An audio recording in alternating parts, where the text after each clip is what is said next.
Le ciel de Kambélé était rouge ce soir-là. Pas à cause du coucher de soleil, non. Rouge comme une menace, rouge comme une malédiction qui s'approche. Les anciens du village le savaient. Quand les oiseaux se taisent et que même les hyènes n'osent pas rire, quelque chose de grave est sur le point d'arriver. Maury, fils de Samba le forgeron, marchait dans la forêt sacrée, un seau d'eau sur la tête. C'était un jeune homme respecté, travailleur, toujours le premier à aider les anciens, le dernier à se plaindre. Il avait une fiancée, Ndiaye, une beauté douce comme la pluie de mai. Il devait se marier au prochain cycle lunaire. Mais Maury ne savait pas qu'il était suivi. Au cœur de la forêt, là où le sentier disparaît sous les racines, 5 hommes masqués sortirent de l'ombre. Ils portaient des boubous noirs et des colliers faits d'os d'animaux. Leur regard était invisible sous les masques, mais Maury sentit leur intention comme une lame froide sur sa nuque. « Que me voulez-vous » demanda-t-il d'une voix tremblante. Ils ne répondirent pas. L'un d'eux jeta une poudre noire au sol. Maury s'effondra, paralysé. Lorsqu'il se réveilla, il était attaché, nu, allongé sur une dalle de pierre. Autour de lui, des torchers brûlaient. Des chants étranges résonnaient. Il reconnut quelques visages sous les masques des hommes du village. Même un des oncles de Ndiaye était là. Ils étaient membres du Kamanguru, une secte ancestrale, vieille comme les racines du baobab central du village. Ils croyaient que tous les 33 ans, un sacrifice humain devait être offert à Ebekon, l'esprit de la Terre Rouge, pour garantir richesse, pouvoir et fertilité au clan secret. Et cette année, le destin était tombé sur Maury. Son sang fut versé sur les feuilles du tamarin sacré. Son cœur arraché fut jeté dans une jarre d'argile. Son nom effacé du registre des vivants. Le village pleura sa disparition comme celle d'un homme perdu dans la forêt, dévoré par les bêtes. Ndiaye, enceinte de lui sans le savoir, fut enfermée par sa propre famille pour laver la honte. Mais ce que les membres du Kamanguru ne savaient pas, c'est que ce sacrifice n'avait pas été accepté par Ebekon. Car Maury était un enfant de la pluie, né un soir d'orage, marqué par un destin ancien. Son âme refusa de quitter ce monde. Au bout de 3 jours, sous un fromager géant, une silhouette émergea de la boue. Pas un corps humain, quelque chose d'autre, quelque chose de nouveau. Sa peau était noire comme la nuit, ses yeux doraient comme le feu, et sa voix vibrait comme un tambour invisible.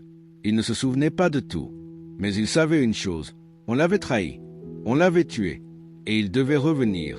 Pas comme Maury, mais comme Muko, celui qui marche entre les mondes. Et sa vengeance venait de naître. Le vent soufflait d'une manière étrange ce matin-là. Les feuilles ne bougeaient pas vraiment. Et pourtant, les femmes du village sentaient quelque chose passer entre les cases. Une sorte de froid sec, comme si un esprit venait de traverser le village de Kambélé. Personne ne le vit arriver, pas même les chiens d'abois. Et pourtant, il était là. Sous le nom de Muko, la créature née de la boue et du feu marchait à nouveau sur la terre des hommes. Il avait la forme d'un homme, mais il n'était plus tout à fait Maury. Son regard ne clignait jamais. Sa peau semblait absorber la lumière. Et là où il posait les pieds, l'herbe devenait sombre. Il observa le village de loin, caché dans les arbres, comme un chasseur qui étudie sa proie. Devant la case de Ndiaye, 2 vieilles femmes parlaient à voix basse. Elle ne veut toujours pas sortir. Elle a vu Maury en rêve cette nuit, dit-on. Il lui a dit de ne pas pleurer. Elles ont toutes vu Maury. Maintenant, chut, ne parle pas fort. Muko ferma les yeux. Des souvenirs lointains remontaient. Le rire de Ndiaye, le goût de l'eau fraîche après le travail, le bruit du marteau de son père dans l'atelier. Mais ces souvenirs étaient désormais couverts de sang. Cette nuit-là, un tambour invisible résonna dans les rêves des anciens. Le devin du village, vieux Téné, se leva en sursaut. Il tremblait, couvert de sueur. Il revient. Celui qu'on a offert, il revient. Il prit ses kauris, les jeta 3 fois. À chaque fois, les symboles de la trahison, de la résurrection et de la vengeance apparaissaient. Il fit appeler les chefs secrets du Kamanguru. Dans une case isolée, les 5 anciens se réunirent en silence. Ils portaient les mêmes boubous qu'à la nuit du sacrifice. L'un d'eux murmura « Tu es sûr que c'est lui ?»« J'ai vu ses yeux dans le feu, » répondit Téné. « Ce n'est plus Maury. Ce n'est pas un esprit non plus. Il est entre les mondes. » Le chef du groupe, un homme nommé Maître Daliko, serra les dents. On doit le retrouver et le faire disparaître définitivement. Mais il était déjà trop tard.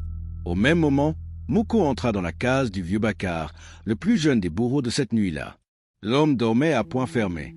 Quand il ouvrit les yeux, il vit une silhouette noire se dresser au pied de son lit. Des yeux dorés qui brûlaient sans flamme. Un souffle lent, glacial. Mori? Pas de réponse. Seulement un doigt levé, puis un murmure comme le vent dans les feuilles. Tu m'as tué. Je te rends ton dû. Un hurlement traversa la nuit, mais personne ne se réveilla. Le lendemain, on retrouva Bakar, figé, mort, les yeux ouverts, la bouche tordue dans une grimace de peur. Aucune blessure visible, mais son cœur, lui, avait disparu, et gravé sur le mur en lettres de sang. 1 sur 5. Je suis revenu. Le deuil de Bakar fut bref, trop bref. Dans le village, on murmura qu'il avait été foudroyé par une maladie invisible, un mal qui frappe ceux qui ont des choses à cacher. Mais les anciens, eux, savaient, et ils avaient peur. Depuis sa résurrection, Muko ne marchait pas comme un homme.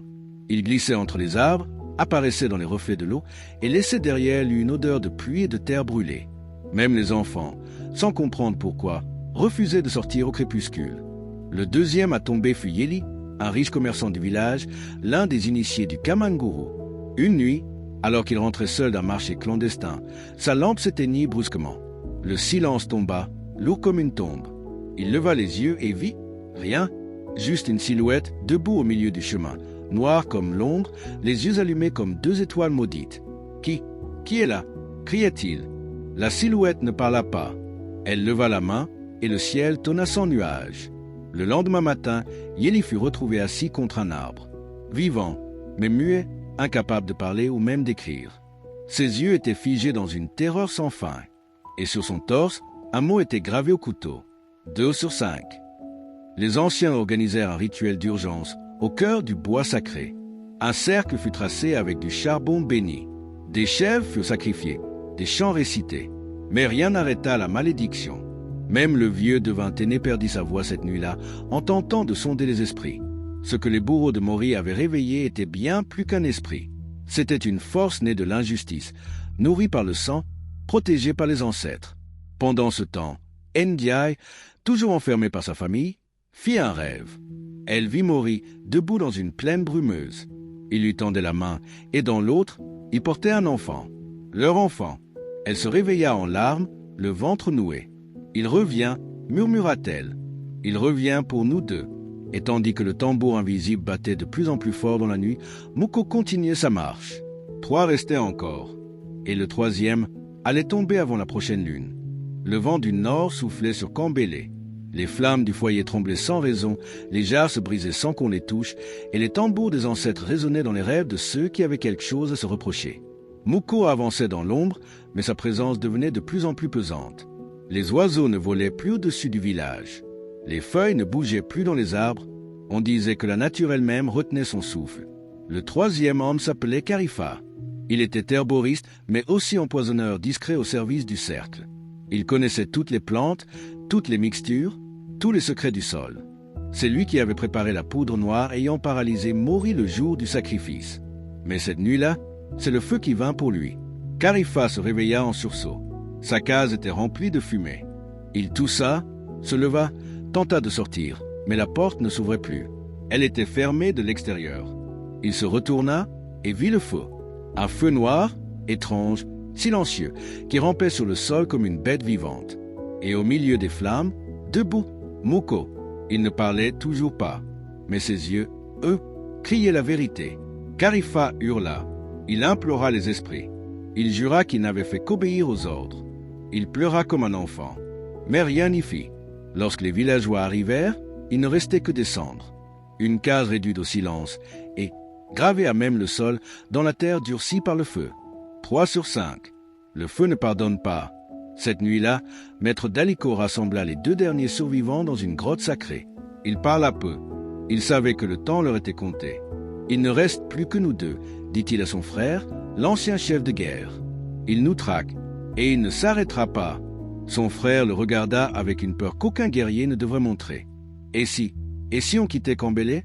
Tu penses vraiment qu'on peut échapper à ce qu'on a éveillé? Tu oublies, on ne l'a pas tué. On l'a trahi. » Au même moment, Ndiaye sentit une contraction. Elle se leva difficilement, seule dans la case. La sueur perlait sur son front. « Mori » murmura-t-elle. Il approche. Une pluie fine commença à tomber, alors que le ciel était pourtant dégagé. Les vieilles femmes du village levèrent les yeux. La pluie sans nuages, disait-on, est le signe des esprits en marche. Et dans la forêt, Muko ouvrit les bras sous la pluie invisible. 2 restaient encore. Et cette fois, ils viendraient à lui. Le silence régnait sur Kambélé comme un couvercle invisible.